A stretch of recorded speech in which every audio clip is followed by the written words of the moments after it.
Happy Wednesday, everybody. All right, right out of the gate, I'm just going to ask the question. Okay. Do opposites attract? Yes, to a certain point with similar interests. I think there's a lot of truth. I mean, people I know, maybe including me, but it's that way. Oh, okay, all right. A little bit of a glimpse into Larry Springer's life. I'm sitting with Beta, like, what? I agree with what you're about to say, this story, that like the personalities, like you guys are saying, can be opposite. Yeah. But like this story says, the core values, you have to like doing some similar thing. The middle of the Venn diagram, there has to be something in there. So chime in the comments and let us know. But we say this because a new study says that opposites actually may not attract. Oh, okay. I guess I'm reading this. Yes. I thought you. Okay, the study was done at the University of Colorado-Boulder. It found that 80% of couples analyzed had more similarities than differences when it came to hobbies and core values. And the crazier number, only 3% of couples surveyed had opposite viewpoints when it came to religion, politics, and education levels. How many were surveyed is what I'd like to know. Yeah, if you Never know about disagree, these surveys, right? I know, right? Yeah. If you disagree on religion and politics and It's an argument. but I do know people that are different religions that are married and that have different views on politics that are married. So it's not that it never happens. I feel Depends how passionate you are about it. Yes. Like if you're really passionate about politics and you're on opposite sides of the aisle, probably not going to be some great dinner conversations from time to time. Sure. I feel like the combination of both politics and religion, like if you don't agree on either Either of those. That could be a problem. that's a big you can disagree on religion or you can disagree on politics. I feel like if you disagree on both, that's because my parents, I would say they agree on religion, but they don't necessarily agree on politics. There are a lot of couples that don't agree on politics. Yeah. A lot of people know. You just got to be careful about Yeah. Don't discuss it. Know when to hold them, know when to fold them. I know. That's right. I know. I do think that it's fun and interesting and keeps things dynamic when you have some different hobbies. Yes. Or you have some different interests, or if you have slightly different personality types. I think, actually, I don't even think that's beneficial. I mean, I don't think it's good. It's actually beneficial for the relationship because you can complement each other in different ways, compensate in ways the other person doesn't.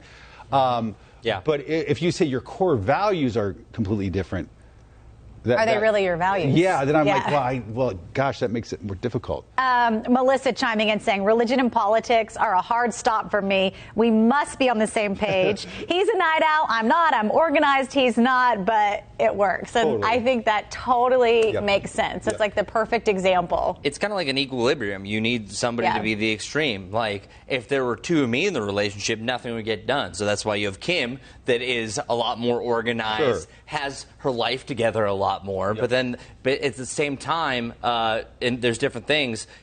She can bring me down. I can bring her up in certain situations. It's all kind of like you still meet in the middle, even if you have different Yin and opposites. yang. Yeah. Yin and yang. Exactly. Hank saying religious differences seem really hard to overcome. It's one thing to have opposing views on the tax code, but when it comes to the afterlife and core principles, that's tough. I agree with Hank, but going back to say, I do know people that I grew up with and now that they have different religions, and like one's Christian, one's Jewish, and they raise their kids. They do Hanukkah, they do Christmas, and then as the kids get older, they just decide what they want to observe. I kind of respect folks like that who can do that and so sort of compartmentalize and be able to be like, hey, you and I are just never going to see and that's okay, and I still love you. Like that's right. That's. I think we need more of that, especially in friendships nowadays, because too often it's like people can't even be friends if they don't agree on everything. And why would we all agree on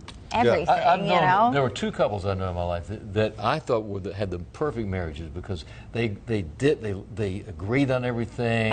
They're beautiful people. I tell you, one couple looked like out of Hollywood. I found out later they hated each other. And both couples got divorced. There's two. And because they were too much alike, I think. Yeah. I do believe that can happen. Yeah. Well, and going to the same, how they kind of put on that front or whatever. Totally. You know, we've done stories on the broadcast how research has been done, and not to say this is a case for everybody, but people who post the most about their relationships on social media tend to be the most insecure or having the most difficulty because they want to present that persona of like happy together. They're overcompensating. Even though, listen, I'm not one to ever air out dirty laundry on social media, and people sometimes try to do that to be authentic and everything. But there are people that's like their whole social media is their relationship. And I think if you've been married like 50 years, go at it. Tell me everything, you know. But marriage is hard. Yeah, absolutely. The challenge. Yes, it is. The Gottmans, they're a husband and wife like therapy team, and like I think you told me about them, and I followed them on social media. Yeah, they're really fascinating, and they do couples therapy, and they've been on national TV 1,000 times, and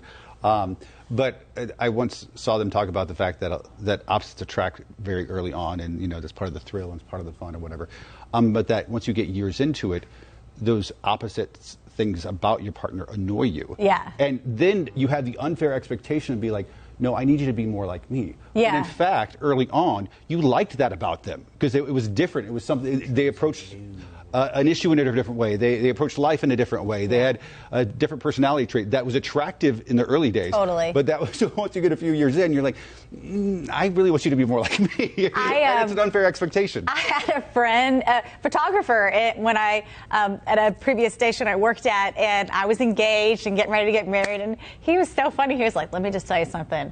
If something bothers you about him now, just know it is going to drive you insane." And I was like, why would he say that to me? That is so. And now I've been married for 10 years, and I'm like, oh, I get it. Yeah. I get it. You know what I love is the older couples have been married like 70 years. Yes. Yes. And they asked him, what's the success of your marriage?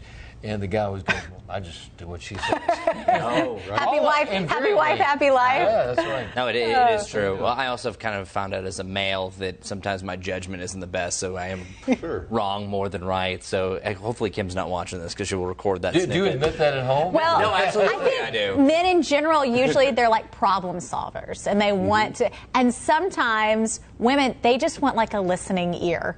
And so sometimes we're like, don't solve our problem. Don't jump to the conclusion because you seem like you just want this conversation to end like this. I need someone to talk it out with me. You know, I've talked about this because our couples therapist, I talked and talked about how the importance of listening just to listen, not to solve, not to fix, but to listen. Because he said when you're trying to fix the problem, Brad's problem, whatever it may be, and you see it very clear-headedly, and maybe you're right, Ben, and you're saying, yeah, we'll do this. You were trying to take the load off your shoulders. You're trying.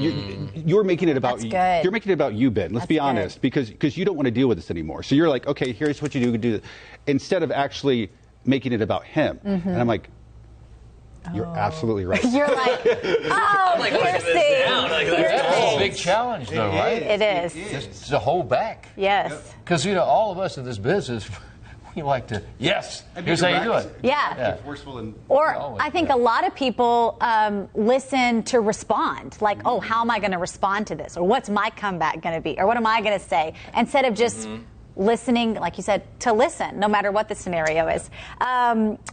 Angela chiming in saying she knows a couple who the wife is Baptist, her dad is the pastor, but her husband is atheist. They raise the kids in church. He doesn't go, but she says they make it work somehow. See? Interesting. Good for them. Yeah. See, back to like the interest. I think you have to have some. Like you brought up that if you have some opposites, you get to try new things. Yeah. But you have to kind of have the same mentality that you like doing these things. If not, you are on two different sides. Like Kim and I love games. Like I needed somebody that wants to compete and do that type of stuff. And TV shows, just let the wife have the remote.